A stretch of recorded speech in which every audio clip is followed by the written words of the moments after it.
Good evening, everyone, and welcome to the London School of Economics for this evening's event, the Economica Phillips Curve Lecture, named after the Phillips Curve article published in Economica and written by Bill Phillips, a former student and faculty at the LSE. My name is Silvana Tenreyro. I'm a professor of economics and member of the Center for Macroeconomics here at the LSE. And I will be chairing this event as my colleague Wouter Denhan's plane unfortunately got delayed. He might still make it, we'll see.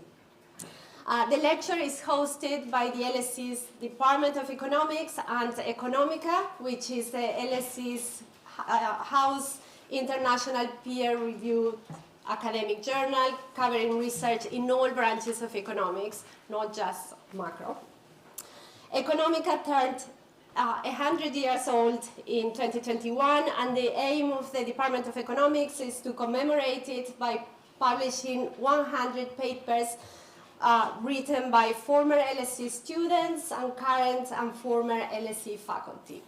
So if this is you and you want to find out more about it, please take a look at the Department of Economics website. I'm very pleased to be here today to welcome Iván Werning. Iván is the Robert Solow Professor of Economics at MIT, where he has been since earning his PhD from the University of Chicago back in 2002. Iván is one of the most prolific academics of his generation. He has written many influential papers in macroeconomics, international finance, and public finance. Amongst many merits and recognitions, he is now a member of the American Academy of Arts and Sciences, a fellow of the Econometric Society, and a fellow of the National Bureau of Economic Research. Turning to the lecture, Iván will talk about inflation. As we all know, over the past 3 years, inflation increased very rapidly, and is now coming down. Iván will discuss how all the insights from academia and lessons from past experiences analyzed with new frameworks can be used to shed light on this recent inflation episode. For Twitter users in the audience, the hashtag for the event is #LSE Phillips. And I would like to ask you to please put your phones on silent now so as not to disrupt the flow. This event is being recorded and will hopefully be made available as a podcast subject to no technical difficulties. As usual, after the lecture, there will be a chance for you to put questions to Iván, and both here in the room and also online, you can post your questions. I'll try to read those. For now, please join me in welcoming Iván to today's lecture. He will talk about inflation, new and old perspectives.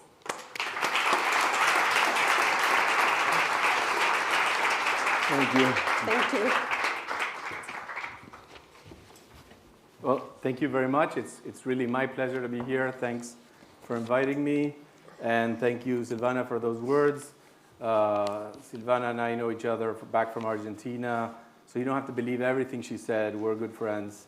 And it's really a pleasure and honor to be here to talk about inflation for the Phillips lecture. And I looked this up, and it looks like I would be the only person who really talked about the Phillips curve in the Phillips lecture, potentially. And I thought it was a requirement. So when they asked me to give this talk, I said, well, but I need to write more papers on inflation then. And so I did. But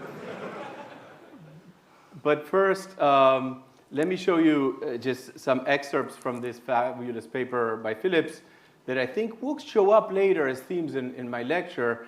And I was rereading this paper, this classic. It's such a classic that we don't always read it. We read it through the lens of other people's interpretation. But he already, many things that he said were oversimplified later. So he, for instance, emphasized that the relationship was not linear. He also emphasized that there are other factors affecting inflation, in particular rate of change of unemployment, not just unemployment. And finally, he even made room for thinking about import prices, something very important these days, all right, if you think about it these days. So he was already thinking outside the basic curve, and I'll come back to that later. So inflation is back, and everyone's interested in it. You know, I'm Argentine, so I've always been thinking about inflation in some sense. But recent events in the developed world have brought inflation back to the forefront. And I think we do have some very good frameworks and understandings of inflation, but you see also a lot of debate. And I think some of this debate is good. It's about the evidence, but some of it is almost conceptually about what frameworks we should be using.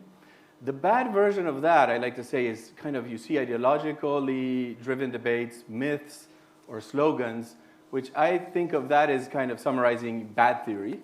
Good theory, I think, is a lens through which we interpret events. And I think this recent episodes is an excellent opportunity to think about this good theory. Okay? So good theory doesn't mean it's complicated or very theoretical. It's just the simplest way to make sense of things. And so my theme today is that there's much to be learned from recent events, that we have to go back, and we need some new thinking and also go back to, in some cases, some old thinking and revamp that. And we, in the process, maybe challenge some engraved traditional takes that I think have taken hold much too strongly. Okay? So one theme I'm going to have, which if you're a macroeconomist, you've experienced this. I too was brought up thinking that we need to refound macroeconomics on microeconomics. Okay? And the version 1.0 of this is that we need to lay down micro foundations, and in a very simple, in the simplest way, sometimes this is done with just a representative agent or something like this. We mainly gain there some logical consistency of our theories. Okay?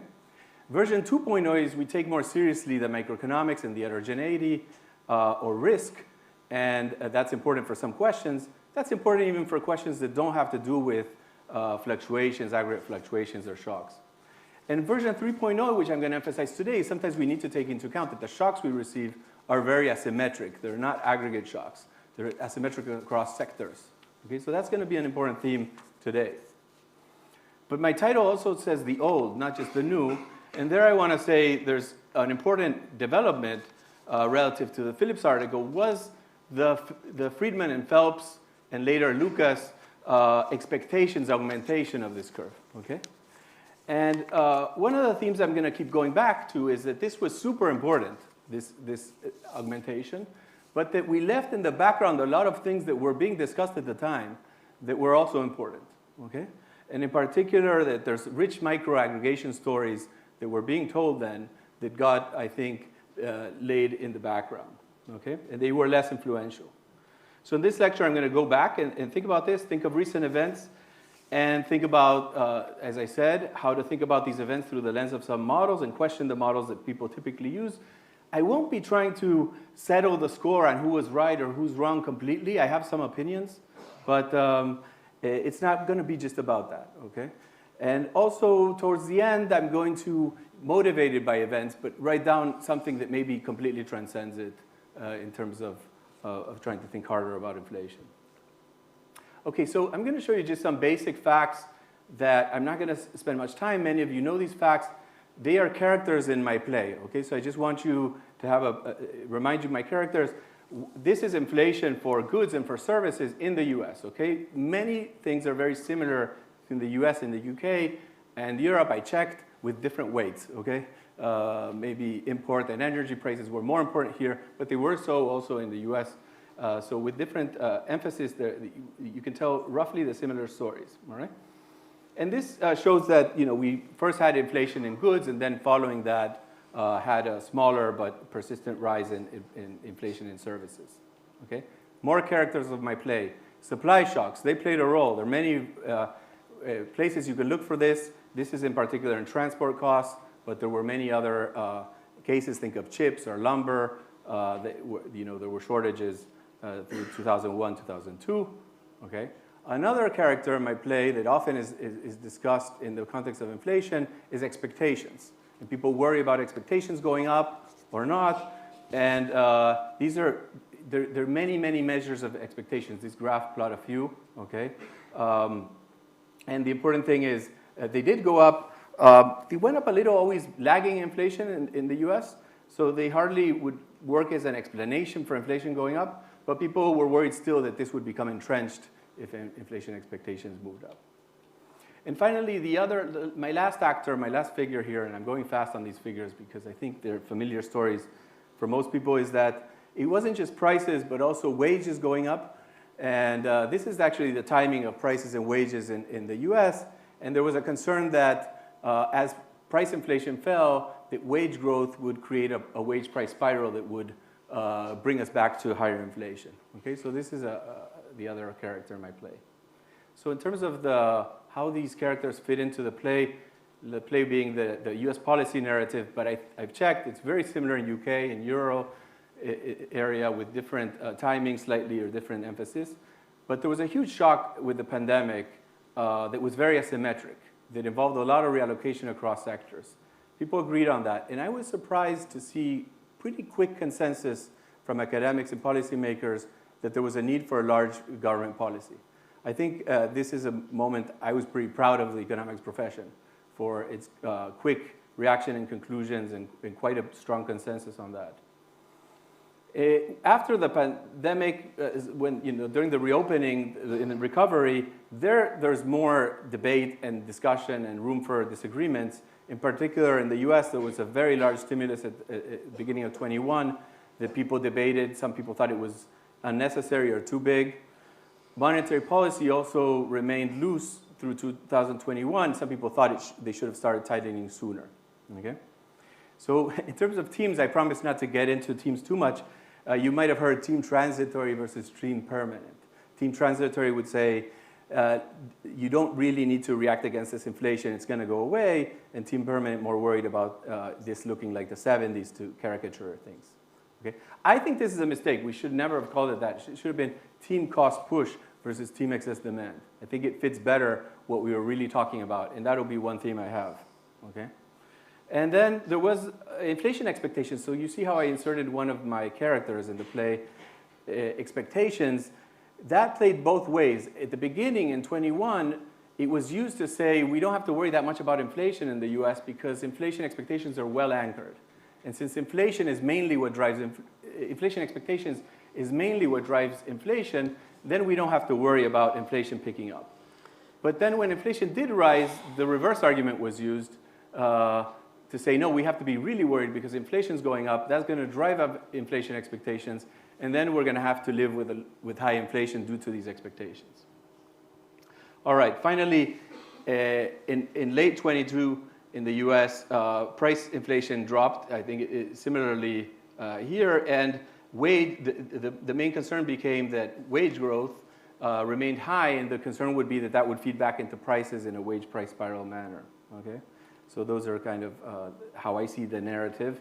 And today in the US in particular, maybe here there's more room to wait, but there's a sense that some people would say mission accomplished, we're done with a soft landing. Others maybe say let's wait a little longer to make that call. But this is roughly the policy narrative as I see it that I'm going to be talking about. Again, like I said, in UK and Euro, I think things were pretty similar. The fiscal policy reactions were different. And there obviously was a greater impact from the Ukraine war than in the US. So let me put up an equation that some of you might be familiar with, which is a version of the Phillips curve inflation augmented equation. So here you see that the first term is capturing excess demand multiplied by a parameter kappa that gives us the sensitivity of inflation to excess demand. The second term is capturing expectations. And the third term is like an error term that we sometimes call a cost push, all right? So this is a very stylized Phillips curve. Now, let's answer a few questions. You hear a lot the debates are, is it supply or is it demand, okay? From this perspective, if I look at YD versus YS, it doesn't really matter which one's producing inflation. What matters is that there's a gap, okay? So if we think of supply as this YS here, then it really doesn't matter if it's supply or demand. What matters is we have excess demand relative to supply, okay? Instead, I think what matters is this cost push shock as a distinguishing feature, which is something I'm going to be addressing very soon. Okay, so the one question, though, is where does this come from? Where does this cost push shock come from? Usually it's seen as an equation. Sometimes it's thought as just a residual. And I think not taking it seriously because it kind of feels like a residual or something we don't have much to say about in our simplest macro models. Some of my effort has been there to say, no, we really have to think about that from a micro to macro perspective. The other thing I want to bring up is expectations here are mattering one for one in terms of impacting inflation. Okay? And that's the sense in which there's a strong impact of expectations. It's almost like a self-fulfilling potential. All right? And I'm going to question whether expectations really have a one-to-one effect. Okay? So we're going to talk about that. And then finally, missing here is the whole, there's only inflation, so we can't talk about wages, so we're going to have to think about some other equation to think about that. So this is a little bit of an outline of the topics I'm going to be talking about, seen through the lens of this simple Phillips curve. And one way to think about the way I approach this subject is we need a Phillips curve. We need an equation that tells us what inflation is. Some people say, no, the Phillips curve is dead. Because if you plot, for some countries in a very simple way, you get a big scatter plot that doesn't look as good as the original Phillips article. Okay? And of course, that's not correct. It depends how much you condition on things. But what I want to stress here is also even this version at the top of the Phillips curve is just the simplest version. So what I want to do in a lot of the research I've done is kind of think harder about just what generates inflation. And whatever that equation is, we should have one. If we're going to have an explanation for inflation, we're going to need one. It can't be dead then. We need to have an equation. So Phillips curve is just whatever equation you have to understand inflation. Okay? And it might be more complicated. That's going to be the story I'm going to be telling, that it might be richer. Right? All right. So we need to explore that richer Phillips curve. Okay. So here's some papers I've written on inflation, but it looks like too many, so don't worry. I'm only going to talk about these four. These four are more tightly linked to the events of the pandemic, so I think I can fit them in this lecture and connect them in a way that touches with the episodes. And I'm going to start with this first paper here that's on monetary policy in times of structural reallocation. So what is that paper about? Here's a simple fact that many know, that the quantities, people during the pandemic, they switched to buying a lot of goods because they were at home and stayed away from services, and you see that in these quantities. In fact, that effect was very strong during the lockdowns, but even continued after that. Okay, so a very persistent shift across sectors. And here's also work from home, the fraction of people working time work from home. There's other metrics that give a lower number for this, but they both highlight that obviously during the pandemic this was especially high, but even today this remains. So this is just 2+ to show you there was a big shock that was across sectors or reallocated, changing the way the economy works. And these have not completely gone away. All right?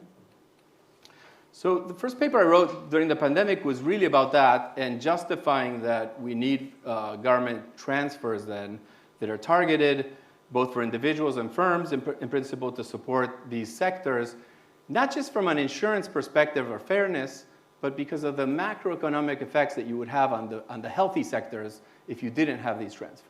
Okay? So obviously some sectors we had to almost close down entirely. But then if the workers there were not making any money, they wouldn't be able to spend on the healthy sectors, and it would have a macroeconomic effect. Okay?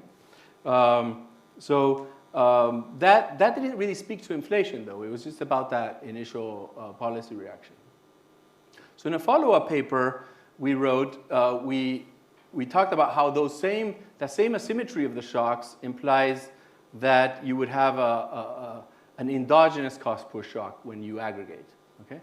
So what we showed there is that these asymmetric shocks across sectors imply, in an aggregate perspective, something like a cost push shock. Okay?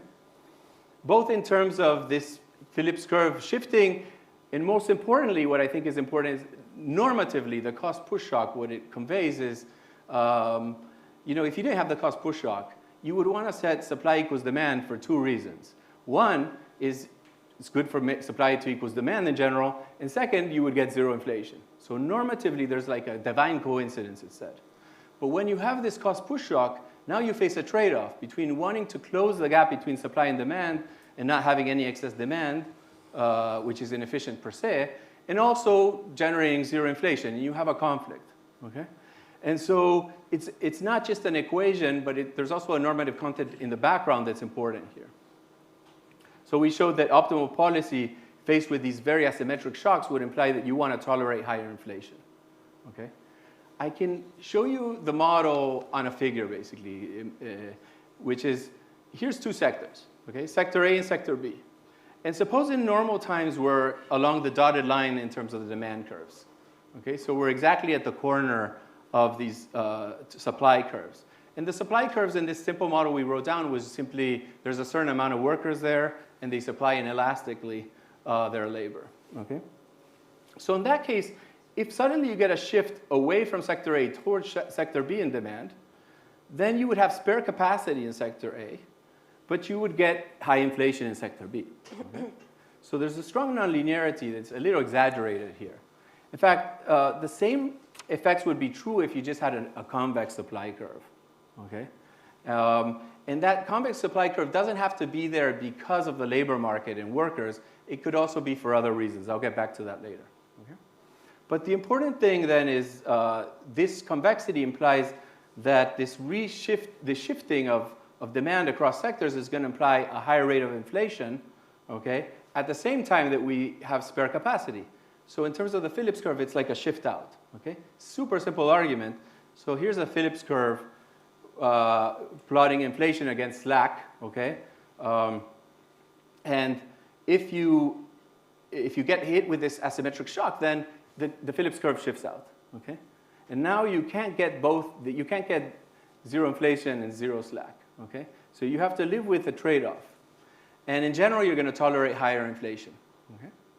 In the paper, we go even further and think of the dynamic effects where the sectors need to reallocate resources, labor, and so on. And that implies something further interesting, which is the curve is also flatter, which implies that if you try to lower inflation, you're going to have to sacrifice even more in terms of output. Okay? So there was kind of a further dynamic effect here of that. That implies that not only do you have to accept some inflation optimally, but you may want to run the economy extra hot. The reason is that helps you reallocate faster. Okay? So intuitively, you're achieving this reallocation sooner and getting over with the problem sooner. Okay? So this very simple micro story we thought was important. The one salient feature of the pandemic was this very asymmetric shock. How can we ignore it? We don't just want to go back to our macro 101 manuals, which are basically a one-sector economy. Okay? It seemed this is a key. And it applied these very interesting results for us. We later discovered that Tobin, in a presidential address, had sketched out an idea that's similar to this. Okay? Here's some quotes. It is an essential feature that employment, wages, and prices are an aggregation of diverse, heterogeneous markets. And let me just talk about the bold. And also, in these markets, the supply is nonlinear. When you put the two together, he concluded that implies that when you have this more variance in the demand, you're going to get higher inflation. Okay? However, this is his way of saying it's a cost push shock. That means we can no longer achieve both objectives, and we're going to have to tolerate higher inflation. Okay? So he didn't have a formal model, but he sketched out much of the same argument. And I guess we were walking in the shoes of giants when we wrote that paper. Let me talk about two other giants here, especially Samuelson and Solow, especially in light of unfortunate recent passing of Solow. The Phillips curve was something written for the UK, but then they popularized it in the US, okay, with this paper. This is a classic. And if you look at this paper, I think it's been caricatured as pushing a very simple static view of the Phillips curve. And if you read it, it's anything but that, okay? They go on pages and pages with very rich stories, and then in the last 2 pages, they just say, with all these caveats, let us still make some predictions that are probably only valid for the next 3 or 4 years. That's the paper. It's amazing how badly it's caricatured. And look at here. They already talk at the beginning about the fact that you don't just want to think of excess demand pull, or you do have to think of cost push shocks, those shifts in the curve.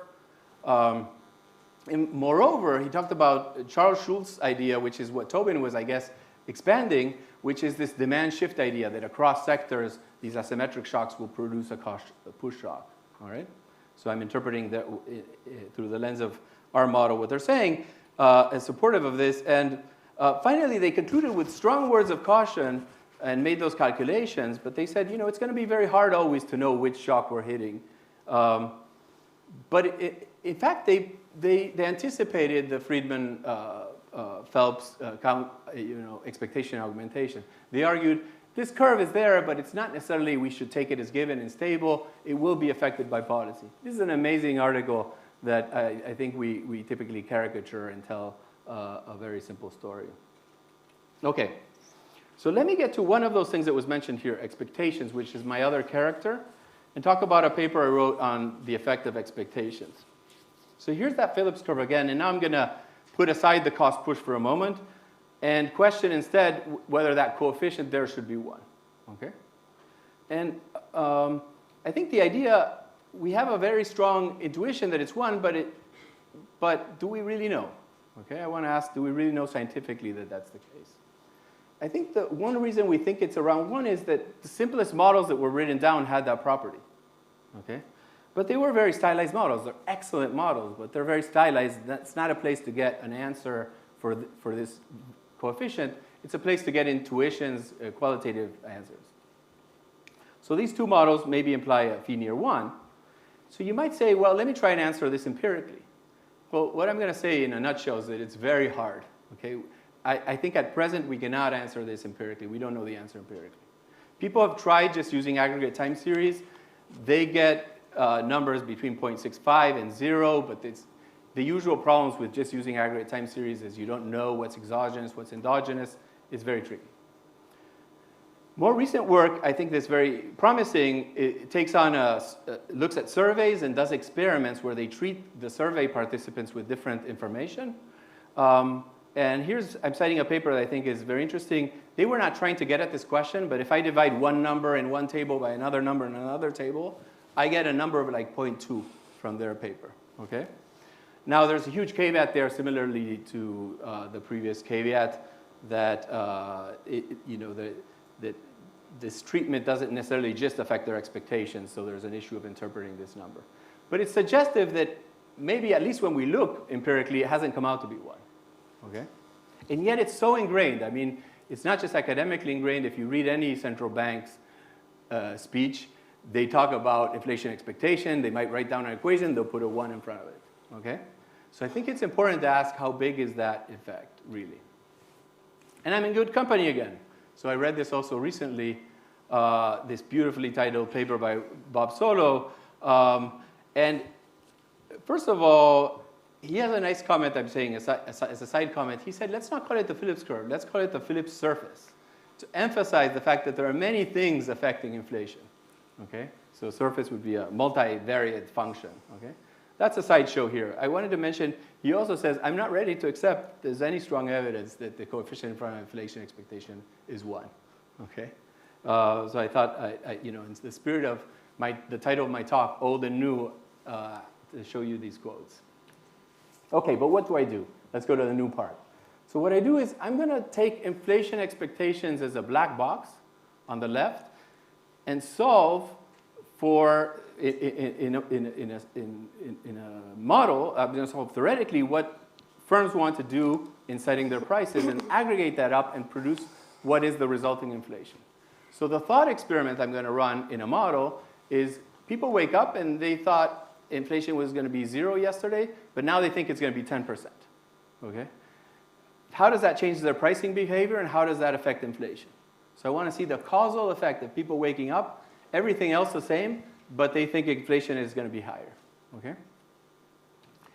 Now, this has not been done because usually we close the model by modeling expectations in a certain way, either by rational expectations or learning. So we don't leave the expectations to be free. Okay? But to answer the question I want to answer, I really need them to be free because I want to do this experiment where I only change expectations. Okay? So usually instead people model this arrow back. They also model other aspects of the model like the consumption, investment, and policy pieces. But instead I'm just going to focus on this piece. So it's a kind of a spirit of taking a step back, doing less, but then hopefully taking 2 steps forward in terms of getting sharper answers. And whatever I derive here, or whatever we learn here, I think is going to be useful in any model that you write in a more complete sense. Okay? So it's portable. It's like a chip that you can plug into any computer. Okay? All right, so what do I find? And I'm going to summarize the results before showing you some simple arguments. I'm going to give you this coefficient phi, tell you what it is, and simply no one had asked what is this pass-through. And I'm going to do that in a wider set of models. As I said, in the stylized model, it will come out to be 1, but we want to learn more realistically what it might be. And finally, I'm going to break down expectations to see if it's short-run expectations or long-run expectations that matters. There's a focus in policy discussions often on the long-term expectations or inflation target in the long run. Okay? We're going to see actually that the economic logic tells us, no, it's short-run expectations that matter. Okay? So to do this, I need to go back to this equation I showed you earlier. I want to characterize phi. I want to condition on other stuff. What do I mean by condition on other stuff? I want to hold everything else fixed that's real. So I want to hold how big, if I'm a firm, how big my demand curve, how far out it is, how much demand I have for my product, what the real prices I'm going to face in input markets, and so on. So everything that's real, either relative prices and quantities, I want to hold fixed. And I just want to capture that I woke up and suddenly think inflation is going to be 10%. Okay? So let me show you a wrong answer, actually, which people gravitate to, and I used to gravitate to myself, which is the following. That if you look at a standard model that's very famous, the New Keynesian Phillips curve, it takes this shape. Okay? And beta here is a discount factor that's very close to 1. Okay? So I'm not going to split hairs about that. Let's think beta is basically 1. Okay? So one interpretation is I look at this equation and, it looks, X here is the output gap or excess demand. Okay? So looking at beta near 1, you say, well, basically then phi is 1, is near 1. Okay? And this is wrong for the following reason. You can solve this equation out also, substituting forward. Okay? This is sometimes done, not as frequently as the first version of this equation. But a second version of this equation, which is equally correct, is to say that inflation is the present value, okay, discounted by beta, of output gaps. But if I use this second version, inflation doesn't appear, so I should conclude phi is 0. So now I have a problem. I'm getting 2 answers. Okay, which one's right? Well, they have to be both wrong in some sense. You can't get these 2 answers and they'd be right. So it's a sign that something's wrong. And what is wrong intuitively, these equations, when they're derived, one imposes rational expectations. So you're not able to do the experiment where people wake up and suddenly have a higher expected inflation. Because of that, it's just the wrong way to go. Because basically, output gaps in the future are going to be tied to the hip with inflation expectations. Okay?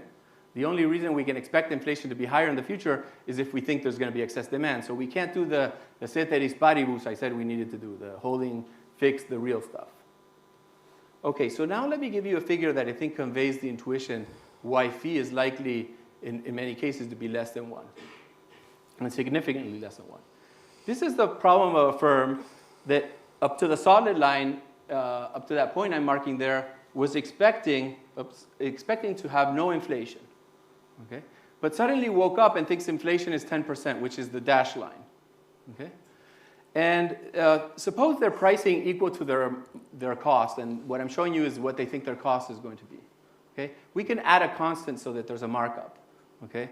That's not going to interfere with any of the arguments. All right, so this is the marginal cost, and it's going up 10% a year. Okay? So that's the slope of the dashed line. They woke up, and that's what they think. But they need to set the price today, which is the blue line. And they're going to set it in January, and it's going to be, their price is sticky. It's going to be around until December. Okay? They're going to reset their price the next January for 12 months. Okay? So think of this as a service, maybe, or Netflix choosing its prices, or an Apple product, and so on. Okay? This is an alternative model, actually, to the Calvo one that I think is much more realistic for a bunch of goods. A bunch of goods have, when people set the price, they know how long it's going to be until they reset their price. Okay? Think of services and so on, a big part of the economy. So what are you going to do? Well, intuitively, if you keep the price at marginal cost today, marginal cost is going to go up in February, March, April, May, June, your price is going to be too low. Okay? So what you do is you go halfway and you choose a price that's 5% higher. Because then it's going to be perfect in July, okay? And you know, on average, then it'll be as good as we can. So intuitively, the blue line is 5% above instead of 10, okay? And that's what I call overshoot. So that's, people just woke up with a higher expectation of inflation, and because of that, they overshot the price relative to their static optimum. So if today they could, or if they could always have a flexible price, they wouldn't have raised the price by 5% today, because their marginal cost hasn't gone up yet. So that overshooting is what means that some firms are setting a higher price, and that is creating inflation. So higher expected inflation does generate inflation, but notice, half of the 10%, 5%.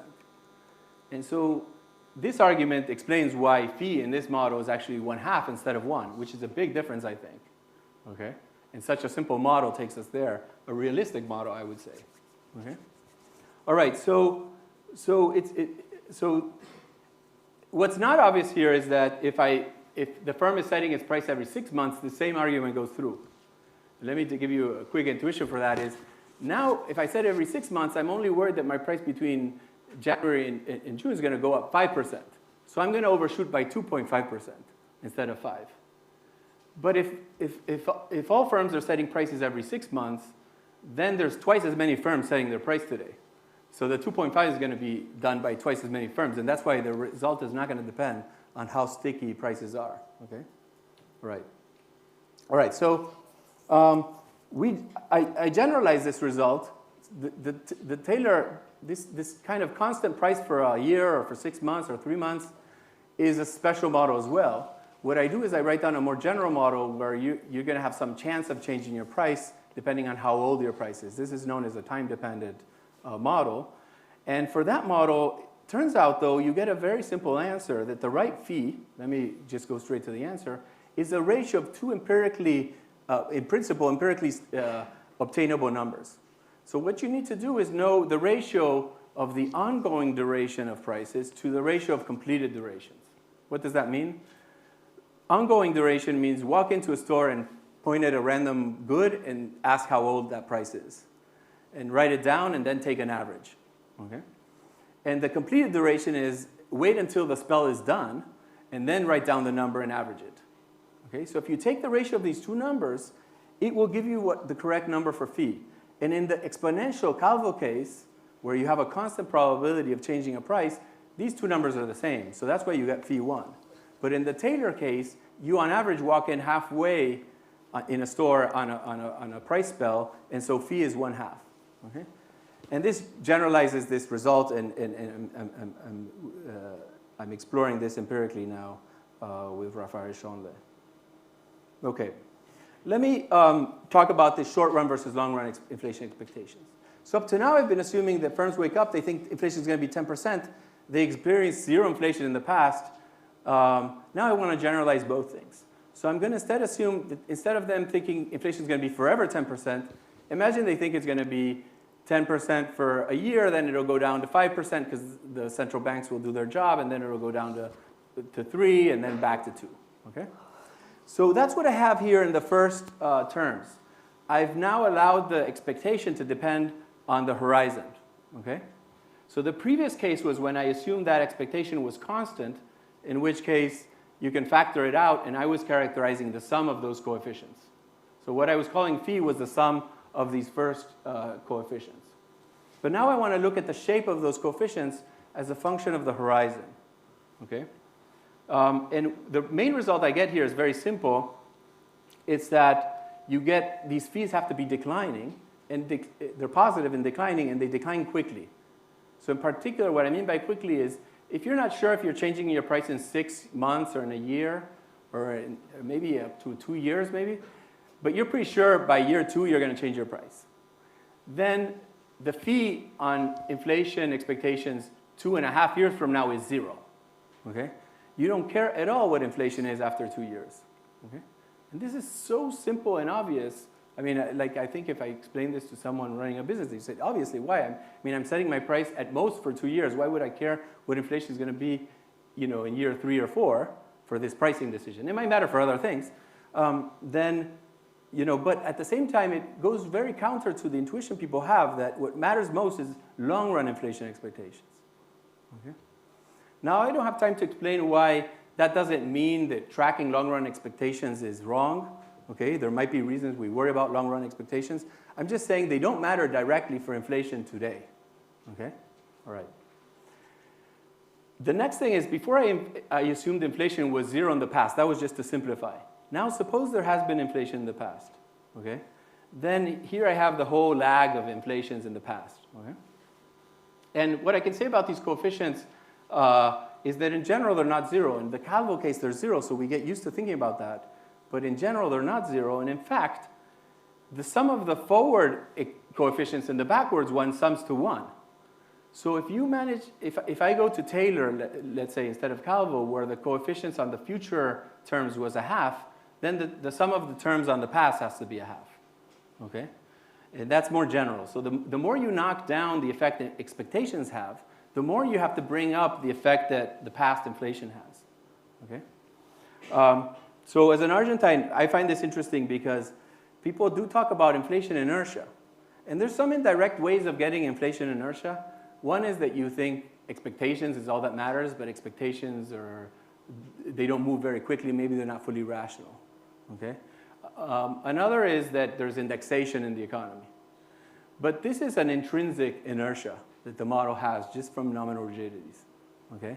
And I find that interesting. So it's very hard, I think, to dismiss the idea of inertia. There are many reasons for it. Let me comment on that in terms of policy conclusion. So this is, by knocking down inflation expectations, you may think, especially if you think recently, that I'm trying to be dovish here. Like the Fed or the central bank shouldn't worry about inflation because in particular inflation expectations is not such a big concern. But the fact that past inflation matters more, it goes the other way. So this is just science. It's not about trying to get a dovish result or a hawkish result. Okay? It cuts both ways. All right? But I think we need to figure things out better. We need to understand the solo surface, not the simple-minded Phillips curve. Okay, there's other models of pricing that have become of interest for economists that endogenize whether you change your price. And I'm not going to go into details here. These are models where people pay a cost to change their price. They don't pay it all the time because that would be too costly, so prices do remain sticky for a while. But if it's a big incentive enough, they will change their price. And it's not something fixed in time or random. Okay, those models imply that, I think something very intuitive, that you typically will want your price to be like in a band, plus minus, let's say 5% around an ideal price. So I might want a markup of 20% over my cost, and that would be my ideal. But I'm going to allow it to be plus 25 and plus 15 in that range. Okay? And that's a very sensible policy. It comes out to be optimal if you have to pay costs for changing prices. So in this model, it's different than the other model. I asked the same question. What if people woke up and they just thought inflation is higher? This is what I get. I'm going to spare you the details of the argument. This is what I get. It depends on the parameters. So depending on the parameters, you get something like the blue line, or you can creep up to something like the black line. And what I'm showing you here is what happens each day within a quarter, okay, 90 days. In fact, the blue line, for some parameters, inflation falls when people suddenly think inflation is going to be higher. So that's a little weird, okay? But the end result after a quarter is not so weird. It's very sensible. In fact, after a quarter, the results are kind of broadly between 0.5 and 1, okay? So the pass-through is very similar to the answers we got earlier after a quarter, okay? That's kind of interesting. So these more modern models of nominal rigidities have pretty similar conclusions. However, I'm going to push a crazy idea that I don't think is crazy. But the following, do you really think that if people woke up and thought inflation is going to be higher, that they will immediately change the bands they're using? I want to argue no, that there are frictions to doing so. It's too much of a bother. Maybe they'll keep their plus minus 5% band, right? Why is that? Let me try and push it two ways. One is that's a pretty robust policy to just have my price being plus minus 5. Why? Because if inflation does pick up or if it doesn't, either way, my price is going to be hugging my ideal price by plus minus 5% error, okay? So it doesn't get out of whack if my inflation turns out to be too high. in contrast, in the time-dependent world, if you don't change what you're doing, it's going to be terrible, okay? So in this world, instead, having a plus-minus rule of 5% is a pretty robust rule. Number one reason for having it. The second reason, oh, and let me argue, that implies that the pass-through fee is 0. So if every firm holds their bands the same, the pass-through is going to be 0, okay? The reason is firms are not changing their behavior until actually their costs change, and so the pass-through is 0, okay? From the fact that they woke up and thought inflation is going to be higher is not going to change their behavior. It's kind of trivial, but it has important implications, and I think it's reasonable because when I teach menu cost models, many students say, wait, menu cost, that's so cheap, and nowadays we can put the price on a computer, update it. However, often then we counter the argument by saying, no, think of that not literally, but think of that as really capturing manager time, figuring out what price you want to set, okay, and so on. But I think if you think that way, you have to think that the manager that changes bands is going to really have to think hard about that problem, and they're not going to do it if the change in inflation expectation is not too large. So what I did is write a model where there's manager costs, so we call that menu cost and manager cost, so MC squared, okay, in honor of a famous equation. And the point is if the shock to expectations is not too big, so maybe between 0 and 10%, they won't change their bands. Maybe if you go from 0 to 40%, they will, okay? But that implies in the range where you don't change them that the fee is 0, okay? So this is suggestive that we've been using as a benchmark fee 1, but there are a lot of other possibilities that seem reasonable to me, okay? We need to explore this further. All right, so now let me get to this third paper, which is about wages and prices. And let me show you the timeline in the US. So historically, wages grow more than prices. Good thing, that means the real wage is growing. Then when inflation picked up, it surpassed wage growth, so the real wage was falling, okay? Now, people back here, some people predicted, I stopped the data point exactly when the stimulus plan was enacted in the US. Some people predicted this is going to produce inflation. They were right, although I'm not sure for the right reasons, but it doesn't matter. But they also predicted that it was because the labor market was hot. In the US, it was particularly hot even before the pandemic, and that was going to drive wages up and that was going to drive prices up. They got that wrong, okay? Because it was prices that went up and wages that took longer to even start going up and then never went up as much as prices. And then more recently, as price inflation cooled, the concern has been the reverse, that now wage growth continues, and will this mean that, you know, we've reached lower inflation, but we're going to have to go back to, firms are going to have to start raising prices if wages keep growing, okay? So this is a paper with Lorenzoni we wrote. Let me just tell you real quick. It's a very simple model, close to the New Keynesian model. It has nominal rigidities for wages and prices, and it has one thing that is sometimes missing, which is an input. So if we want to think of supply shocks, one of the things I think we have to think about for the reopening is that there were shortages of some inputs, okay? And so what we do is we include a non-labor input that's going to be in short supply, okay, in an elastic short supply. Okay, so again, think of the chips, the lumber, the transport, the energy, those things in a stylized way are captured by this. Okay? So the key thing is that scarce input is going to imply that price of the input is going to jump up a lot. And that's going to create inflation even though wages haven't necessarily reacted. Okay, very simple story. I think some people I read, like, you know, the Bank of England, they were talking in these terms, okay?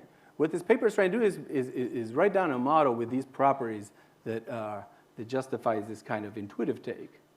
And then the concern about wage price spirals is a concern that there will be a feedback, that now wages will react and that will start up a spiral. And what we're going to say is there will be a feedback in this model, okay? So beware, okay? So we're going to study supply and demand shocks. So let me show you a supply shock. So suppose the amount of energy goes down, the amount of chips goes down, or the prices of them go up. It's similar. So the top panel is the shock to the quantities here. So let's say there's fewer chips or fewer lumber, fewer energy. And look at the third panel. That's the first thing I want to show you. The price of that good, this input jumps up. So that's not inflation of this good, it's the actual price. So that captures like oil, it jumps up and then it's maybe recovering down. Okay? And the second panel shows the effects that has on price inflation and on wage growth. And what I want to stress mainly is that the price inflation is higher than wage growth initially. So higher than the red line, the blue line, and then they cross. The bottom panel then tells you the implication of that, which is the real wage initially falls and then recovers. Okay?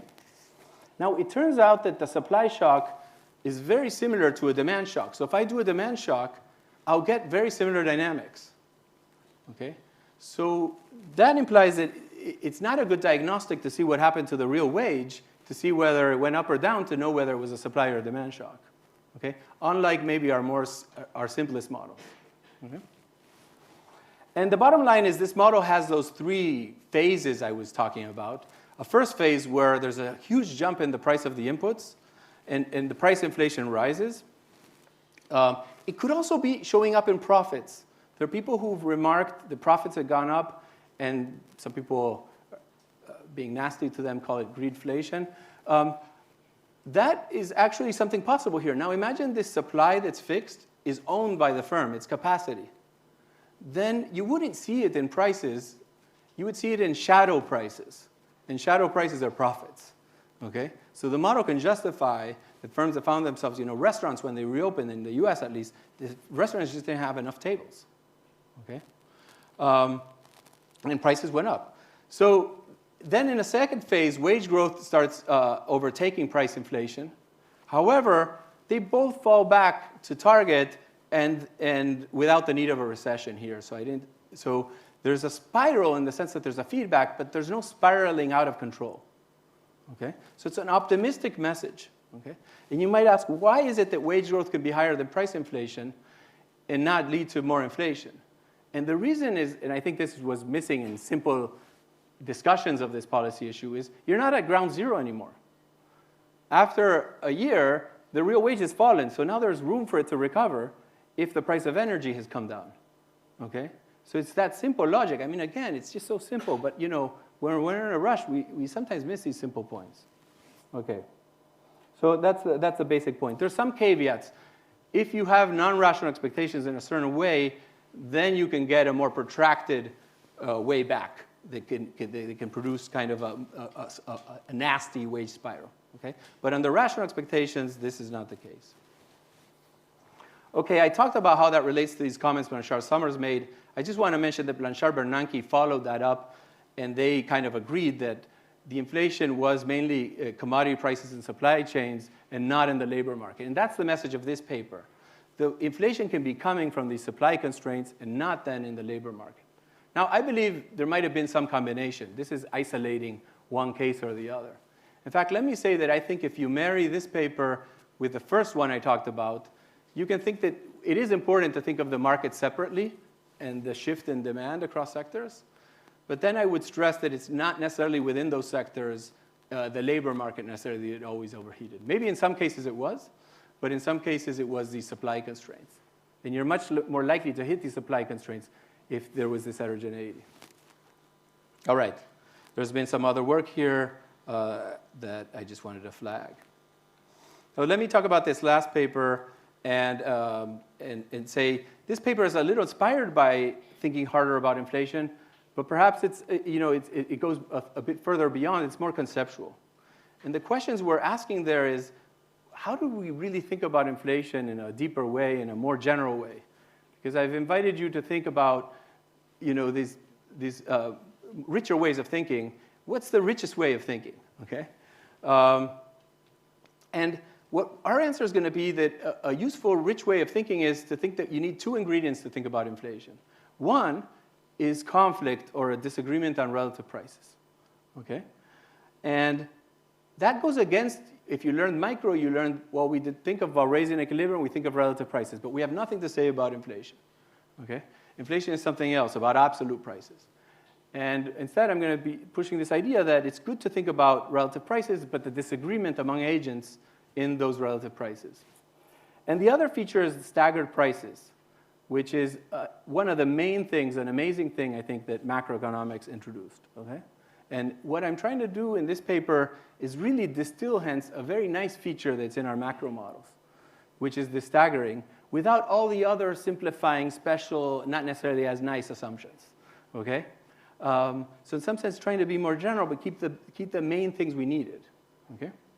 So one way to think about what I'm doing in this paper is we're going to be looking at the pricing choices that firms make. And they could also be workers if you think they're thinking about setting their wage or demanding a certain wage. And that's a game these agents are playing. And we're going to solve that game and figure out what inflation is going to be, okay? And what I'm going to claim is it's a useful way to think about what happens with inflation, to think about this disagreement they have on relative prices, which we call conflict, okay? The reason we call it conflict is this is in honor of a literature that exists that's sometimes labeled post-Keynesian that has used that term, okay? All right? So what we're doing here is trying to provide a modern take on this literature that fits in with standard macro, okay? And the way I'm thinking about it in a standard macro model is I have to take something as given to solve this game.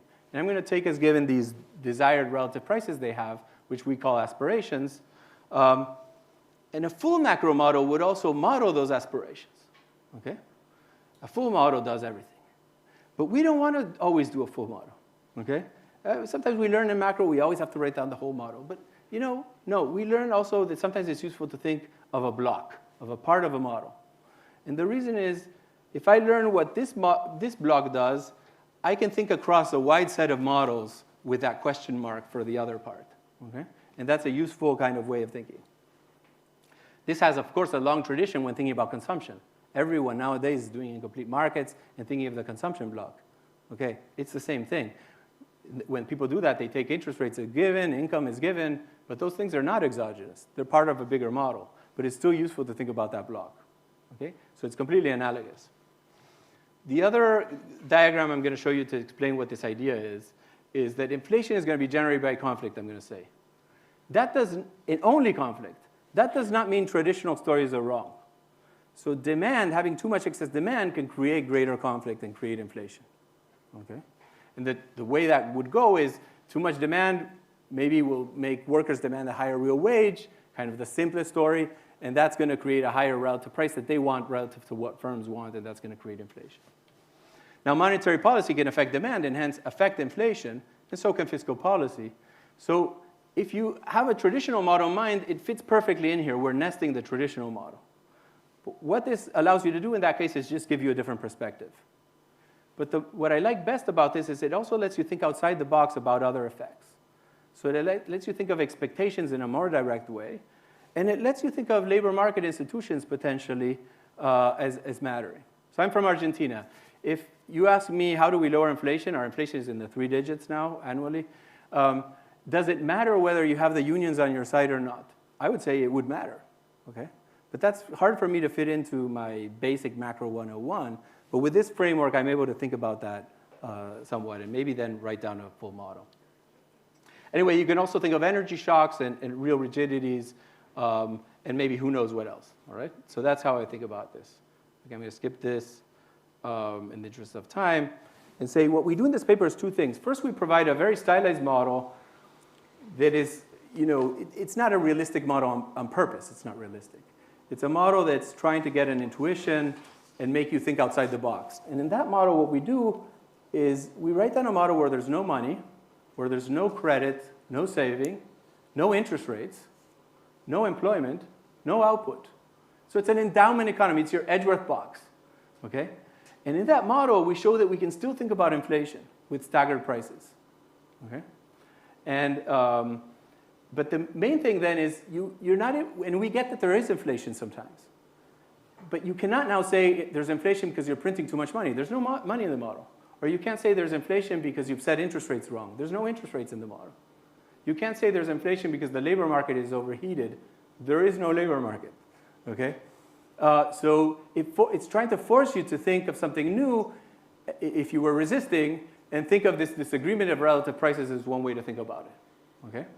The second part of the paper, what it does is it writes a more standard model that nests the traditional modern macro models, new Keynesian models, so to speak, but much more general with a network of end sectors. And that goal there is to bridge these ideas of conflict with modern macro. Okay? Okay. So let me go very briefly on the stylized model and give you a sense of the Edgeworth box here. So this is a model where there's two agents. And agent A owns a good A, and agent B owns a good B. And they can trade. And they have some preference over consuming both goods. They don't just want to consume what they own. So if you're doing a competitive equilibrium, the Edgeworth box might look like something like this. The endowment is in the right bottom corner. And the competitive equilibrium here with everything symmetric is a relative price of 1. And the equilibrium is there. Okay? But I don't want to do the competitive equilibrium. Okay, one thing macros introduce is imperfect competition, staggered prices.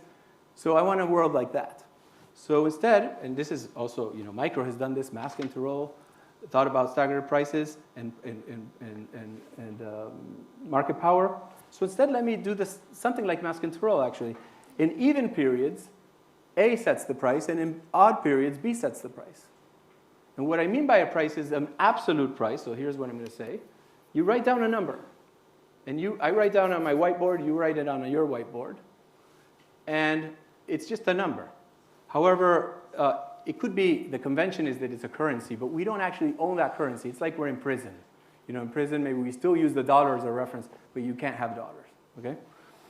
So there's no currency or money held whatsoever. Okay? And trade takes place then by barter. It has to. And what we do is we take the ratio of the prices on our whiteboards, and then one of the people decides how much quantity to trade, and the other person can say no. So it's a fully specified, explicit form dynamic game. Okay? So the nice thing about this is it's like a macro without inside baseball. You can tell some game theorists this game. And when you solve it, I'm going to cut to the chase, you get something very intuitive, which is relative to the competitive equilibrium, I want my price to be higher. I have a little monopoly power now. And because of that, I'm going to choose a price above 1, a relative price above 1. But when it's your turn, you're going to do the same. But because these prices are staggered, that implies that the absolute prices have to be growing. Okay? So the outcome in an Edgeworth box is viewed this way. Agent A wants the relative price to be above 1. Agent B wants the relative price to be below 1. They don't agree on it, so they kind of fluctuate there. But the way that plays out in absolute terms is growing. Okay? So here I'd like to give a metaphor for this with animals. Okay? So how can something about relatives imply something about absolutes? So imagine you have a gazelle in a savanna full of great grass, okay? And there's a lion too. And they don't care where they are because the grass is good everywhere. But the gazelle wants to stay 100 yards from the lion. Okay? And the lion wants to be 50 yards away. Why? Because with 50 it can find the right moment and surprise the gazelle and eat it. Okay?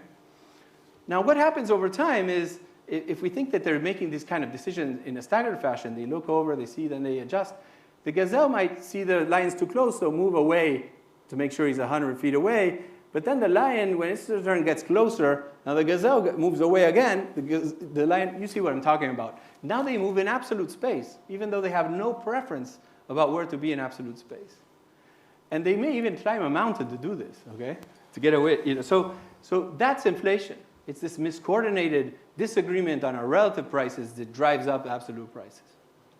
All right, I think in the interest of time, I'm going to skip this second model. Just mention the main elements are that it's a macro model with end sectors, with a network technology. And what we do there is define a notion of conflict and show you that that notion is useful for thinking about inflation in this model in two ways. The main result is that when you take as given, so what we do is take as given some aspirations, and we define there to be conflict, okay? Let me show you this definition of conflict. If you cannot find prices that makes everyone happy, if you cannot find prices that make everyone reach their relative price goals, okay? So that's like in the gazelle and the lion, you cannot find a place to put them where they're happy, okay? In that case, there's conflict. And what we show is that there's conflict then if the weighted sum of the A's is not equal to 0. So if my aspirations are too high and yours are also too high, there's conflict. Okay? And the main result, and I'm cutting to the chase here, I'm not going to show you the details, is that inflation, the average inflation across sectors is going to be proportional to conflict. Okay? And often when we teach inflation, we say inflation is not the increase in one price, it's the generalized increase in prices. So that implies that if you want inflation, you need conflict. Likewise, what we show is if you take any sector and you look at a long-run average over time in inflation in that sector, that is going to converge to the long-run average of conflict. Okay? So also, we also teach undergrads inflation is not a one-time increase in the price, it's a relatively persistent one. And so for that, then you need conflict. Okay? So in both senses justifies the title, which is inflation is conflict. Okay. So let me conclude here.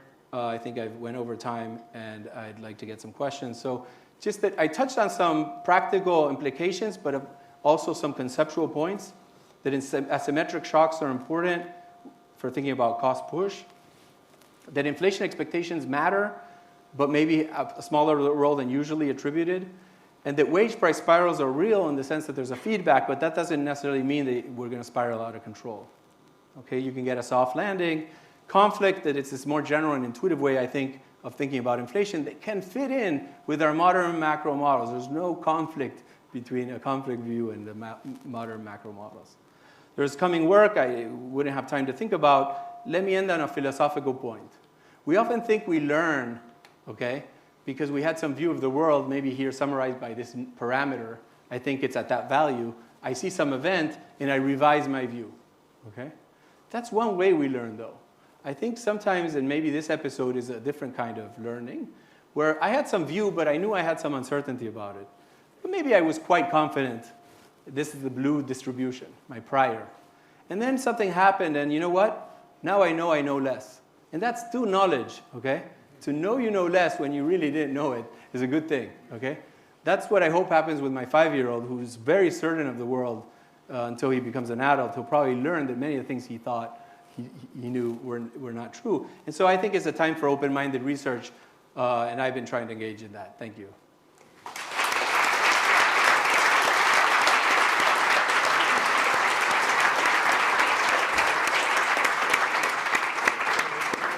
Thank you very much, Iván, for a phenomenally insightful lecture. So we will take questions from the audience. We'll take 3 at a time. We start with Ben here in front. Can you bring the microphones, please? Here. Please say your name and, if you can, your affiliation as well.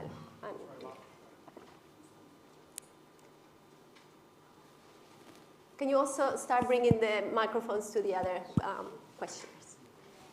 Thanks. Okay.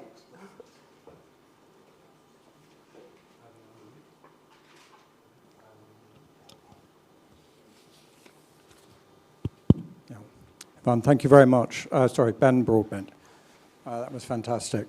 And, you know, at central banks, certainly at the Bank of England, this is very much how we thought of, certainly your point about asymmetric shocks and cost push is very much how we thought of it, and we were definitely in 2021, we were in team transitory, if I can reintroduce the word, for that reason. And I also found all this stuff about conflict very interesting. I had 2 just questions for you about human nature. And the one very trivial one is, by the way, my observation would be, even though this should be how people react, that in times of enormous uncertainty, people seem to react the other way. That because my null is now harder to reject, I'm going to believe it even more forcefully than I do, because you have to disprove it, and it's now harder to disprove. That's why I bothered to put up the slide. Indeed. So unfortunately, we don't, as human beings, seem to react in that way. We seem to get more dug in. The other question for you is a general one about conflict and people's aspirations. The thing that certainly surprised us, at least surprised me the most in, say, 2022 and earlier this year, was the reaction of, the extent of the reaction in wages, and more generally what we call second-round effects, which was definitely bigger here than in the US or even than in continental Europe. although most markedly relative to the United States. And I think it mattered. You know, you said at the beginning, you talked about the Ukraine shock. I mean, it was enormously different in Europe. You know, it was adding, whatever, 5 percentage points to inflation, I think, the energy price stuff at the top, and maybe 1 in the US.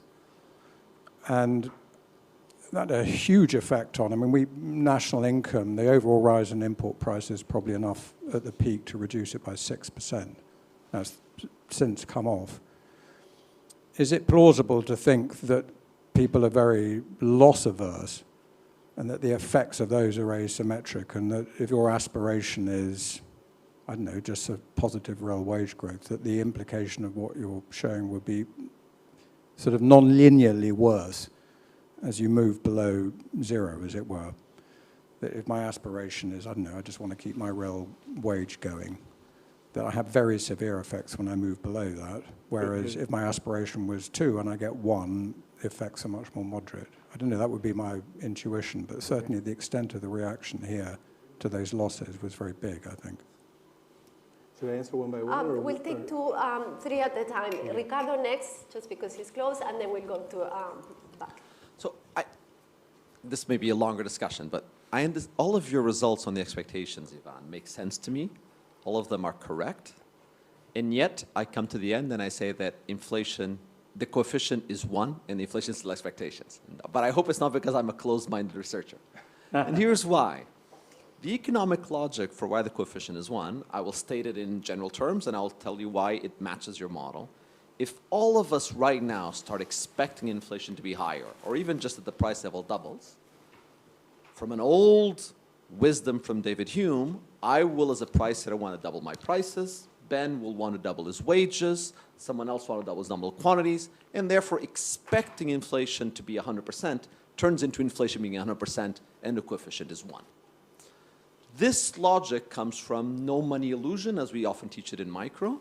It is true in the model that you wrote as well, insofar as this is just, I think, a very powerful logic. That is not the experiment that you did. You did, what if I expect inflation to be somewhat higher now? How much does it translate to inflation right now, given a price rigidity? Or if I expect inflation to be very high in the future, given the staggering? But instead, in your model, what if I expect inflation to be higher now and forever persistently? Then, as you noted, the sum of coefficients in your phi's is 1.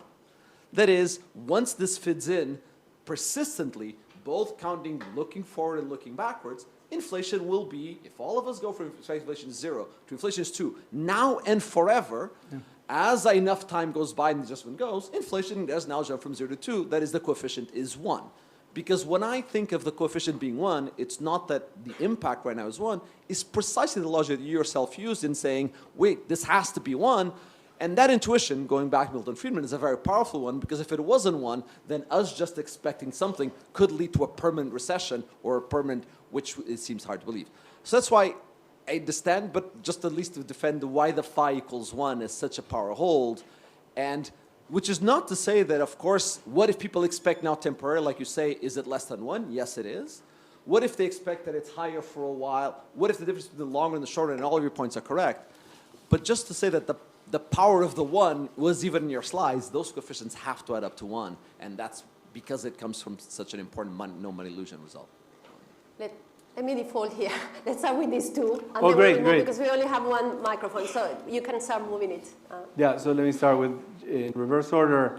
I think it's still the right thing to do is to spell out all these coefficients, and then depending on how you want to use them, you can come up with different experiments. I fully agree, and I tried to say it doesn't push you to be dovish, if that's the bottom line you most care about. But I still think it's the right split to say, hey, the expectation effect is this, past inflation has this other effect, hence in steady state, I can still get a reaction 1 for 1. That's, I think, what you're describing. But in terms of the actual experiment you're doing, it's a little tricky, because I don't want to do that, because I don't want to model expectations so much. I want to imagine you woke up and you're worried expectations are higher, but if that, when you woke up and you saw 10%, inflation was only 5, do I still think you're going to still think it's 10? I mean, I'm willing to think about that, But that will cut into your argument, because maybe if we think that they revise it down, we won't get 10% then. So it is still, I think, important to do the breakdown, and the particular experiment you make is a particular one that I think we might not want to always adopt. To your question about absolutely these aspirations, there's a very nice paper by Blanchard and Galli about oil price shocks that I read, and I think I reminded them they had forgotten about it. I thought it's super important for what happened here in Europe. And my view is now that this conflict inflation framework we've developed is an easy way to think about that model. What they wrote down is a model that's basically a New Keynesian model, but also workers have a behavioral constraint that they want a certain real wage. So if the price of oil goes up, or gas for them, they still, the yellow jackets in France, they're going to be angry. They want those wages. And that would be a different model of aspirations that are neoclassical, my marginal utility versus my disutility of labor. And I think we should be open to those stories. We see some burnt cars.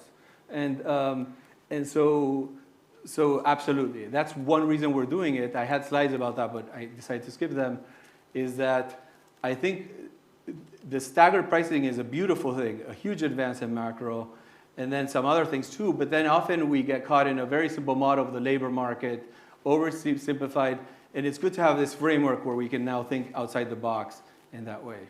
So I completely agree. Thanks. The gentleman. Yeah, I've got a very simple and short question. Is the mission accomplished? Can we claim the victory over inflation, or is it too soon to tell? And the gentleman to your right. Yes, Stefano Bonfe. My question is concerning the digitalization. You don't think that you need some kind of data, more input on data? You start with data, and I was expecting the inflation in relation with data. Thank you. Thanks. Can you take this? Sorry, I wasn't sure I understood that question. Sorry, could you repeat? Shortly, there is too much theory and less evidence in the approach. Okay, thank you. It's Yeah. more a comment. Okay, it's a comment, not a question. I agree that this is mainly theoretical, what I'm doing. It's very inspired by the events and the data, hence. Like I said, I think there are complements, the data and the theory. I have more to offer on the theory, but I consume the empirics, and I think these need to be intertwined. The other question was mission accomplished. First of all, in the U.S., it does seem like if you look at PCE and if you look at the recent wage growth, there's blips. There's room for some uncertainty saying let's wait longer, but it does look pretty close now. I'm not someone dedicated to this mission accomplished or which team won, as I mentioned. I've instead tried to be inspired to think about our conceptual frameworks more than keeping a tab on the details of that. But I do think that broadly speaking, this is played out more in a cost push way and in a wage feedback, but not necessarily spiraling out of control way, and where inflation expectations had a smaller role, even though they might have given us some reasons to be concerned, but maybe with this way of thinking, maybe not as big as concern. Yep, yeah. We have a question here. Yes, please say your name and your affiliation, especially if you're a student. Hi, I'm Vinayak. I'm studying the MSc Economics at the LSE. My question is that the data shows that since the 2000, there has been a steady decline in the labor share in the US. So is there a bridge between such long-term trends and this particular episode of conflict being particularly poisonous? And yeah, the hand in the back. Thanks.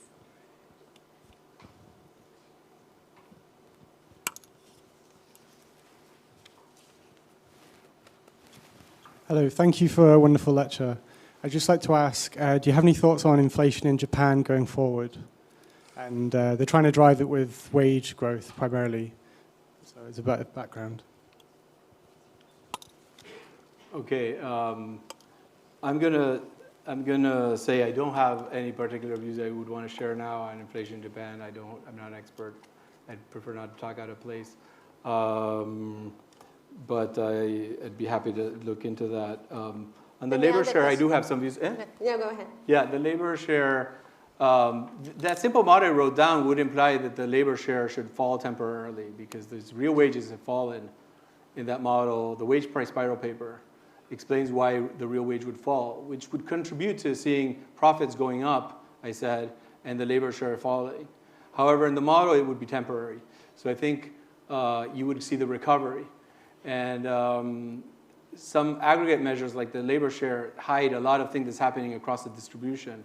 So labor economists like Otter and Dubé have been pointing out that at the bottom of the distribution, there's been gains in real wages by now for some groups. So, my general point would be the simple theory I laid out would explain a temporary reduction, but there might be other things like the work from home, the automation that's happened that might be contributing to some of the other trends, and that there's a richer picture when you break it up by groups. So there's a question online. Given that the drivers of UK inflation have been largely external cost push shocks, what would have happened if, and are unwinding now, what would have happened if interest rates didn't increase by as much? It's a longer question, but if interest rates had increased? Had not increased as much. I see. And there's another question about Argentina, whether you can comment on how it is different from inflation in advanced economies. Okay, thanks for these questions. This is fun. I mean, even in the U.S., I would say they're comparable. I find myself not in one team or the other in the sense I don't think the increase in interest rates was necessarily so wrong, given all the risk factors, and also because inflation went up, so the real interest rate is not being driven up by as much by raising the nominal interest rates. So I'm hesitant to say any of these arguments was that you had to keep the nominal interest rate constant, or that it was a terrible thing to raise interest rates, given that in the case of the U.S., it's not that they produced a recession. Okay? What I think would have been a mistake is following some advice that some people were saying is we're going to need a recession. So they're arguing we don't know what rates it's going to take, but let's keep going until we hit a recession. And I think that would have been a mistake in light of this kind of way of thinking. And so I think it's very hard to be a central banker. These are stylized models. I think it's very important to have these concepts. But then, of course, there's a lot of things that get into the picture of where you actually put the rates. I would say if you hadn't increased rates, likely you might have had a bit more of an expansion, maybe a bit more inflation. How much? It's an open question. Yeah, but then the other question was about Argentina. What is there to say? What's happening in Argentina? I had some papers cited there. I've been thinking hard about Argentina. That's a great question. Fiscal dominance is very important for thinking about inflation in countries like Argentina. All the work on the Phillips curve doesn't mean fiscal and monetary things don't interact, okay? My view, however, on this is that when it happens, it's very notorious. So I think Argentina, clearly fiscally dominant situation where you have like Kagan, like Sargent and Wallace, you have a very basic story for the root cause of inflation, okay? It still has to work through these Phillips curve effects, but you have something going, pushing monetary policy to do it, okay? So that's about Argentina. I've also written about dollarization and why I don't think it's such a good way to solve this problem, especially in the current situation where Argentina's broke and doesn't have a lot of dollars. So trying to do so would create hyperinflation in the transition, and I have some papers on that. But yeah, fiscal dominance is very important for explaining some inflation. My own view, this is not asked, is it wasn't important in the US and Europe. I don't believe in immaculate fiscal dominant effects. I do believe fiscal policy matters. If you give out checks, they will stimulate demand through the Phillips curve. But these kind of fiscal dominant through the back door, but we never see it, selecting equilibria stories, I do not buy. I see presidents calling central bankers, telling them what to do or firing them. And I think that's more relevant. Thank you very much again, Iván, for a fantastic talk. And please join me in giving him a big round of applause. Thank you. That was great.